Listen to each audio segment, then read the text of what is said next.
The European borders. Thousands try to cross them again and again, in search of work and in the hope of a new life. At one time, hefty customs duties were imposed to restrict the introduction of cheap goods. These days, it's cheap labour that represents the threat. Princeton economist Dani Rodrik draws parallels between trade and migration in his latest book, The Globalization Paradox.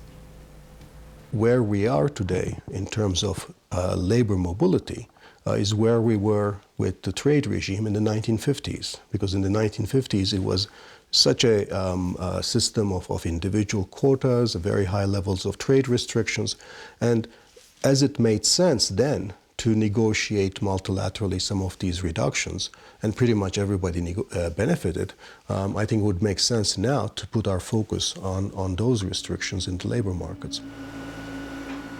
The removal of trade restrictions led to growth in trade. This created more wealth across the globe. These days, it's much easier to bring goods across borders. Rodrik says the same principle should apply to workers. He thinks people from poor parts of the world should get the chance to work in wealthier regions. All developing countries would have the right to send people, and the recipients would be the advanced countries. I think the only manageable way in which this can be done is by setting individual quotas for recipient countries. Now, of course, these quotas often already exist, but the system is highly individualistic, highly ad hoc, and depends purely on individual country choices. And often these quotas are determined by foreign policy preferences of countries and not by a broader set of economic considerations. He believes quotas for workforces from developing regions should not exceed 3% of the total working population, and that the workers from developing countries should only be allowed to remain in industrialized countries for 3 to 5 years. They would have to return home when their visas ran out. Sending countries that are unable to attract back the sufficiently large number of the workers they're sending would have their quotas in subsequent rounds reduced. So this would give a big incentive for a country, let's say, Liberia, that's sending workers to the European Union.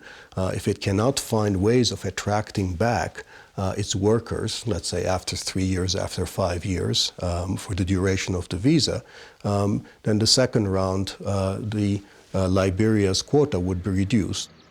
Another form of sanction could be to transfer part of the worker's salary to a frozen account. Rodrik believes both developing and industrialized countries would benefit from such a quota system. They also benefit domestically from having more workers come in from abroad, while at the same time providing economic benefits to recipient nations that are much more direct and larger than in the case of foreign aid. So I would, given a choice, I would say countries should eliminate their foreign aid programs, but have a more generous temporary work permit program. For many years, products made by people on meagre salaries have been imported from developing countries. Rodrik argues that if these same employees were allowed to work in industrialized countries making the same products, they would benefit from better working conditions.